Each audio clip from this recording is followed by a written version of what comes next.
तीन लोक नौ खंड में गुरु से बड़ा न कोई, करता करे न करी सके, गुरु करे सो होय। मंच पे विराजमान सब जीवों का कल्याण करने के लिए आए हुए परम पिता गुरु महाराज के चरणों में कोट कोट प्रणाम। सत्संग में आए सभी लोगों को प्यार भरा सादा सा प्रेम जय। प्रेमियों, ज्यादा समय नहीं लेंगे, घबराना नहीं। प्रेमी भाई बहनों, ये हमारा बड़ा सौभाग्य है कि हम हॉस्पिटल में नहीं पड़े हैं, हम कोर्ट में नहीं खड़े हैं, हम कचहरी में नहीं खड़े हैं, हम परमात्मा के चरणों में पड़े हैं। ये हमारा बहुत बड़ा सौभाग्य है। अगर नरक देखना है तो आप हॉस्पिटल चले जाइए, एक तरह का नरक वहां नहीं है। ऐसे जीव तड़प रहे हैं, चिल्ला रहे हैं, किसी की टांग बंधी है, किसी के नाक में नली डली है और कोई चीख पुकार मचा रहा है। ये हालत वहां, ऑक्सीजन लगे हैं, टप टप मशीनें बोल रही हैं, ऐसा लग रहा प्राण निकल रहे हैं। ये स्थिति हॉस्पिटल की है और बदबू अलग आती है, और इतनी बदबू यूं लगता है मिनी नरक यहीं पे है।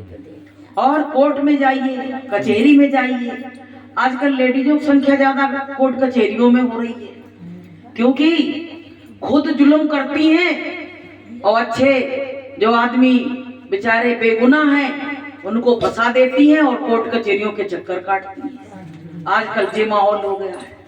तो प्रेमी भाई बहनों, हम लोग परमात्मा के द्वार पे खड़े हैं, तो हमारा तो बहुत बड़ा सौभाग्य है। संतों ने कहा है कि पहला सुख निरोगी काया और दूजा सुख जाके घर में माया, तीजा सुख पुत्र आज्ञाकारी और चौथा सुख चरित्रवान नारी। अब आप हिसाब लगा लो कि ये चारों चीजें कौन के घर में है। ना तो किसी की निरोगी काया रही है और माया तो है, माया तो थोड़ी बहुत और पहले से बढ़ चुकी है, लेकिन पुत्र आज्ञाकारी, पुत्र तो पिता के चांटे मारने लगा, वो समय आ गया। बताइए कि आजकल के युग में हो रही ऐसी वारदात है और बेटा कहता बाप से कि तेरी क्या औकात है। आजकल वो चल रहा है। अब बताइए, तो दो सुख तो निकल गए, निरोगी काया का और पुत्र आज्ञाकारी का, और चौथा सुख जो था, माया तो सबके घर है लगभग, चौथा सुख था चरित्रवान नारी। तो कोर्ट कचहरी इसी के पीछे हो रहा है जहां चरित्रवान नारियां नहीं। भाई किस लिए हो रहा है कि सास ससुर जरा सा टोक दे, कोई घर में आ रहा है तो तुरंत जाती वहां झूठा वो लगा के केस, दहेज एक्ट लगा के और उनको सीधे जेल में पहुंचाती है। बताइए, तो ये सुख अच्छे हैं कि ये सत्संग में आने के सुख अच्छे हैं? ये बताओ कि वहां सड़ो बुस हो जाके जेलन में। तो प्रेमियों, यहाँ से ज्यादा घबराया नहीं करो। यहाँ जो सुख है वो कहीं और मिल ही नहीं सकता है कि दिल लगता नहीं सत्संग के बिना, दिल लगता नहीं सत्संग के बिना, घी का दिया मंदिर में जलते है, घी का दिया मंदिर में जलते है, सत्संग का दिया हृदय में जले, सत्संग का दिया हृदय में जले, दिल लगता नहीं सत्संग के बिना, दिल लगता नहीं सत्संग के बिना। जो भक्त लोग हैं उनका मन सत्संग के बिना नहीं लगता है। आपको हम बताएं, सत्संग में कुछ ना कुछ तो आपको अपने हित की बात जरूर मिलेगी। 100 बातें हुई, उसमें से एक बात तो जरूर मिलेगी, 99 मिले या ना मिले। अच्छा एक बात बताओ, यहाँ बैठने से थोड़ा सुकून आता है कि नहीं आता है? दुखी व्यक्ति हो तो वो पता हॉस्पिटल में क्या सोचता है। अभी हमारे पास वो आती थी जीवन देवी, उसका पति का एक्सीडेंट ऐसा हुआ है कि 2 महीने से वही हॉस्पिटल में बेचारी पड़ी। इतनी रो रही, कह रहे दीदी मुझे वो दिन याद आते हैं जब हम सत्संग में आते थे, मकबरा जाते थे, वो दिन हमें इतनी याद आते कि जिस दिन हम मेरे जीवन में आ भी पाएंगे कि नहीं आ पाएंगे। कि जो बीत गए दिन वो जमाने नहीं आते, जो बीत गए दिन वो जमाने नहीं आते। पंछी भी यहाँ रात बिताने नहीं आते, पंछी भी यहाँ रात बिताने नहीं आते। रहती हूँ सदा मैं लकड़ी के मकानों में, रहती हूँ सदा मैं लकड़ी के मकानों में। पड़ोसी भी लगी आग बुझाने नहीं आते, पड़ोसी भी लगी आग बुझाने नहीं आते।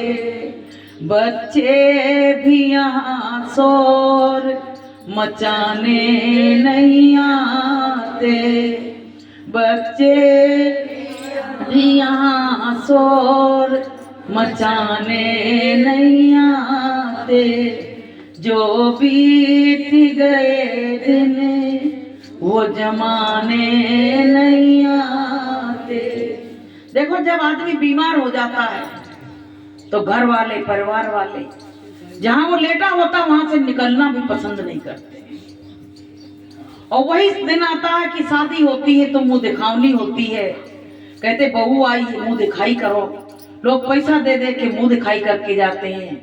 आज वो वृद्धावस्था आई, तंचीड़ हो गया, बीमारी लग गई, तो वहां नाती बेटा भी शोर मचाने भी नहीं जाते, कोई वहां से गुजरता नहीं है। जरा सी आवाज कान में आती तो लगता कोई आ रहा है, आंखें फाड़ के देख रही तो दूसरी रास्ता से निकल गई। ये प्रेमियों होने वाला है। इसलिए भैया जो अच्छे दिन बीत रहे हैं उनको हंसी खुशी से बिताओ। हो सकता जीवन में कैसा काल दांव फेंक दे जो को सत्संग मिले ही ना, ऐसा भी हो सकता है। तो प्रेमियों ये बहुत बड़ा सौभाग्य है।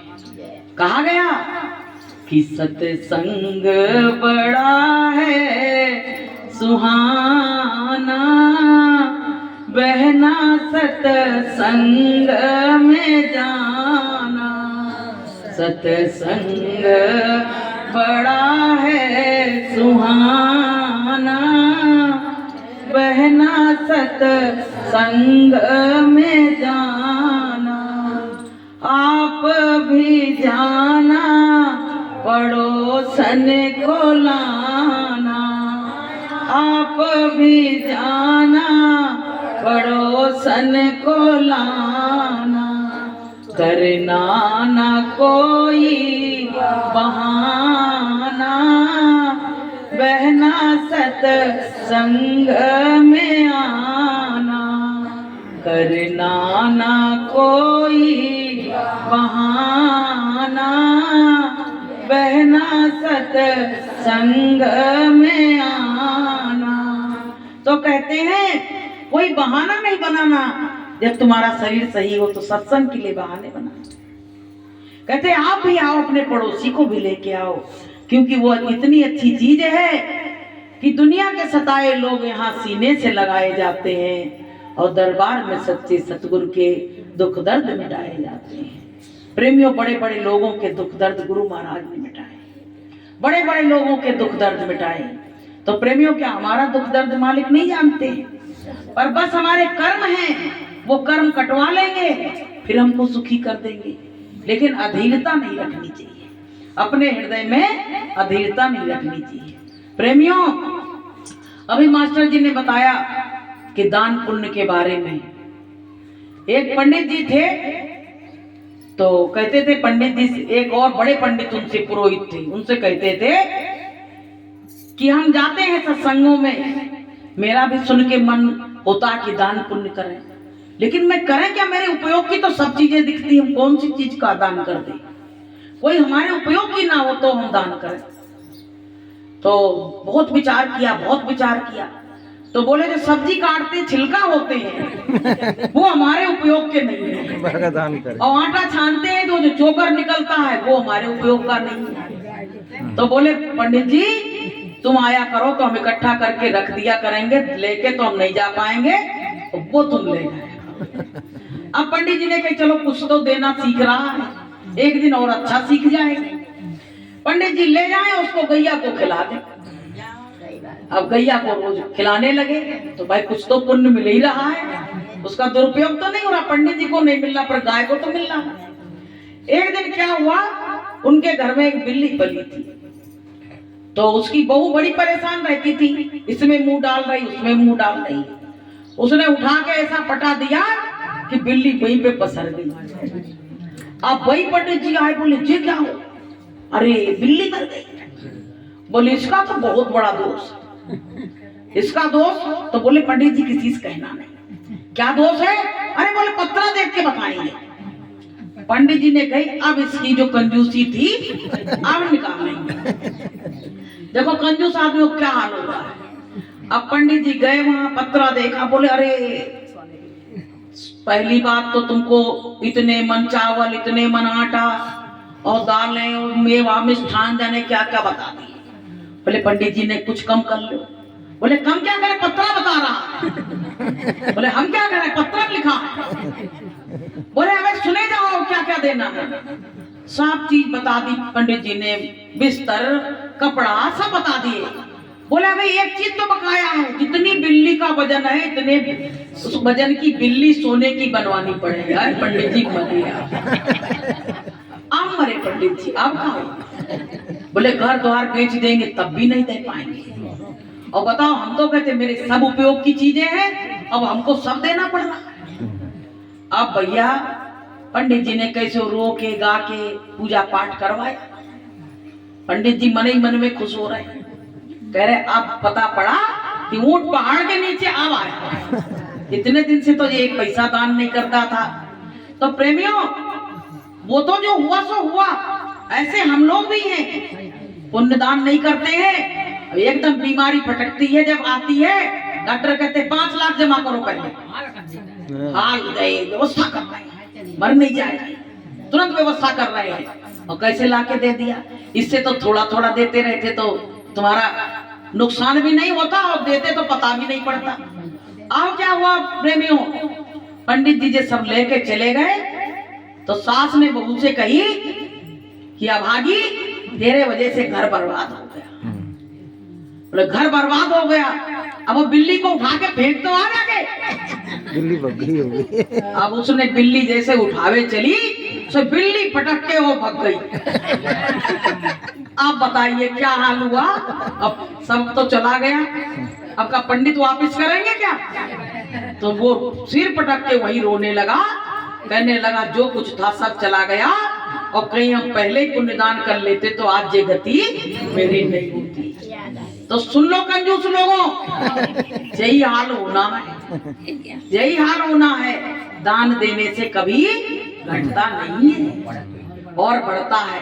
कि पानी बाढ़े नाव में और घर में बाढ़े दाम, और 2 हाथ उलीचिए और यही सयानो काम।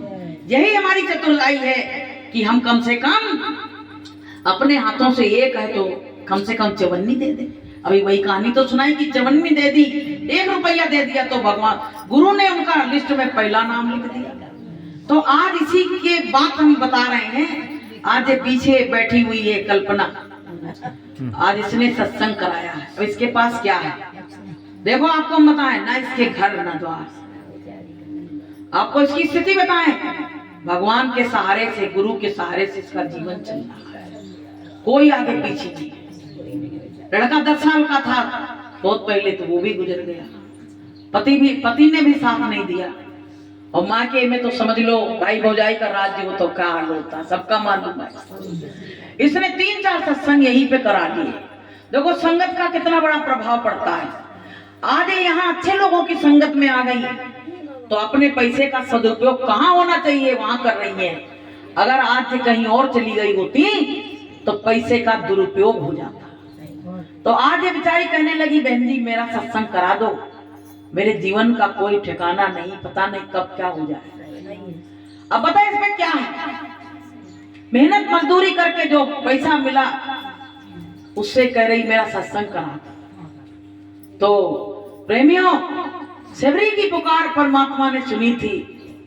ऐसे जो जिनका कोई नहीं होता है, भगवान ने साफ साफ कह दिया कि जिनके पास माया होती है, व्यक्ति होते हैं, उनके पास मैं नहीं जाता हूं, और जिनके पास कुछ नहीं होता है मैं उन्हीं का साथ देता हूं।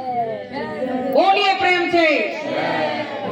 तो प्रेमियों, ये एक मिसाल है जिसके पास कुछ नहीं है, आज सभी लोगों को नाश्ता करवाएगी और अपनी मेहनत मजदूरी के पैसों से। और जिनकी तिजोरियां भरी हैं वो भैया कहूं नहीं कहते कि लाओ चलो आज कुछ पुण्य दान हो जाए, कि कुछ काम करते जाना दुनिया से जाने वाले, कुछ काम करते जाना दुनिया से जाने वाले, आते हैं रोज लाखों बेकार जाने वाले, आते हैं रोज लाखों।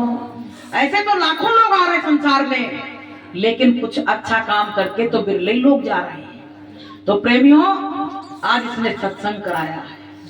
कहती बहन जी यही करवा लो, मैं यही करवा, मेरा कौन घर है, हम भी मर गए तो निकाल के भी बाहर फेंक देंगे, तो हम कैसे इसको अपना करें कि ना तेरा है ना मेरा है, ये चिड़िया रहे ना बस तेरा है, ये मेरा घर है ही नहीं, हम इसको अपना घर नहीं मानते हैं। कहा है कि जिंदगी एक किराए का घर है, जिंदगी एक किराए का घर है, एक न एक दिन बदलना पड़ेगा, एक न एक दिन बदलना पड़ेगा। मौत जब तुमको आवाज देगी, मौत जब तुमको आवाज देगी, फौरन बाहर निकलना पड़ेगा, फौरन बाहर निकलना पड़ेगा। तो भैया जी किराए का घर है, ना रात का भरोसा, ना दिन का भरोसा, ना दोपहर का भरोसा, तुरंत ले जाके वहां सीढ़ी पे जो चढ़ के आती हो ना, वही नीचे डाले जाएंगे। अब बताओ हम कैसे कहेंगी मेरी हवेली है, ये मेरा मकान है, कुछ भी मेरा नहीं है। इसलिए प्रेमी भाई बहनों, हमको तुमको क्या करना है, इन हाथों से दान पुण्य करते रहो, नहीं तो वो जो उनका हाल हुआ ना पंडित को, वही हाल होगा। डॉक्टर रखाएंगे, वकील रखवाएंगे, और बहू ने केस कर दिया तो बहू रखवा लेगी, अब क्या करोगे तुम बताओ। इसलिए धर्म में लगाओ, कहते नहीं है कि धर्म में लगाओगे तो तुम्हारा धन बढ़ेगा और शुद्ध होगा। तो प्रेमी भाई बहनों, ऐसे गुरु महाराज कहते हैं कि कोई गरीब है तो अपने को गरीब नहीं माने, क्योंकि उसके लिए परमात्मा के लिए तो दिल है भाई, कुछ करने के लिए उसके अंदर दिल है। तो हम कहते हैं इतने लोग बैठे हैं, सबसे बड़ा दिल कल्पना का है जो कम से कम आज यहाँ सत्संग करा दे, सबसे बड़ा दिल है। कि जिसके पास कुछ नहीं है वही वाला हाल है कि 1 रुपया था तो 1 दान दे दिया था, वो स्थिति है। लेकिन फिर भी आज सत्संग इसने कराया तो मालिक के दरबार में तो उसकी हाजिरी लग चुकी है। बड़े लोग भागवत कराते हैं, तमाम तरह के वो करवाते हैं भाई, जिसकी जैसी हैसियत है वैसा करा। ये तो सत्संग तो भागवत से भी बढ़ के, भागवत से भी बढ़ के सत्संग का वो बताया गया है। भागवत से एक बार तुम्हारी मुक्ति नहीं होगी, लेकिन सत्संग से तुम्हारी मुक्ति भी हो जाएगी। तो प्रेमियों, हमको सबको किसी से शिक्षा लेनी चाहिए, चाहे कोई छोटा हो और चाहे कोई बड़ा नामी हो। शिक्षा लेनी चाहिए, ये व्यक्ति कैसा है, इसका दिल परमात्मा के लिए कैसा है। तो आज जीवन में सुख नहीं मिला, लेकिन सुख की तैयारी कर रही है, आगे परमात्मा चाहेगा तो इसको भी सुख मिलेगा। तो बोलिए प्रेम से जय गुरुदेव।